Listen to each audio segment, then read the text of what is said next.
शांतिपुर नाम के छोटे से कस्बे में सावित्री देवी और उनकी बहू मीरा साथ रहती थीं। आम तौर पर लोग सास बहू के झगड़ों की ही कहानियां सुनते थे, मगर इन दोनों का रिश्ता बिल्कुल अलग था। नरम, अपनापन भरा और एक दूसरे को समझने वाला।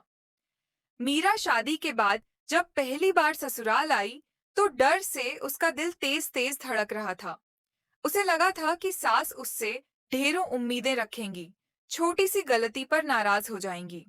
लेकिन सावित्री देवी ने उसे बड़ी प्यार से गले लगाकर कहा, बेटा, इस घर में बहू नहीं, बेटी बनकर रहना।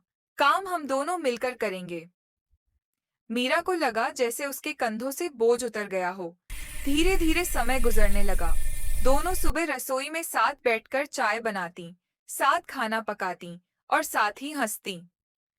मोहल्ले की औरतें कहती, अरे, ये कैसी सास बहू है, इनका तो कभी झगड़ा ही नहीं होता।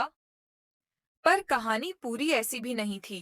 एक दिन मीरा की माँ बीमार पड़ गई और उसे मायके जाना था। जाने की जल्दी में मीरा ने घर के कुछ काम आधे अधूरे छोड़ दिए। सावित्री देवी थोड़ी नाराज हुई और बोली, मीरा, जिम्मेदारियां निभाना सीखो, यूं छोड़कर मत जाया करो। मीरा ने कुछ नहीं कहा, लेकिन उसके मन में खटास आ गई। वह मायके पहुंचकर सोचने लगी, माँ बीमार हैं और सासू माँ को सिर्फ घर का काम दिख रहा है। 4 दिन बाद जब वह लौटी, तो सावित्री देवी ने उसे देखते ही सीने से लगा लिया। कैसी है तुम्हारी माँ? मुझे चिंता लगी रहती थी, उन्होंने कोमल स्वर में कहा। मीरा हैरान रह गई। वह बोली, माँ, आप मुझसे नाराज थी ना?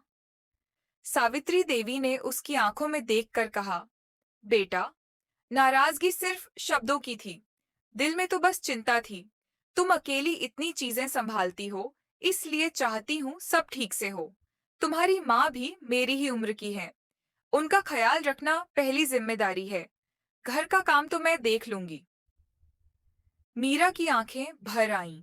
उसे महसूस हुआ कि सास और माँ में कोई अंतर नहीं होता, बस दिल से दिल का रिश्ता होना चाहिए। उस दिन के बाद से दोनों के बीच और भी प्यार बढ़ गया। मीरा हर काम में सावित्री देवी की मदद करती और सावित्री देवी हर फैसले में उसका साथ देती। मोहल्ले में लोग अब कहते थे, अगर हर घर में ऐसी सास बहू हो, तो दुनिया कितनी खूबसूरत हो जाए। और सच में, सावित्री देवी और मीरा का साथ यही साबित करता था, रिश्ते खून के होने जरूरी नहीं, दिल के हों तो उम्र भर टिक जाते हैं।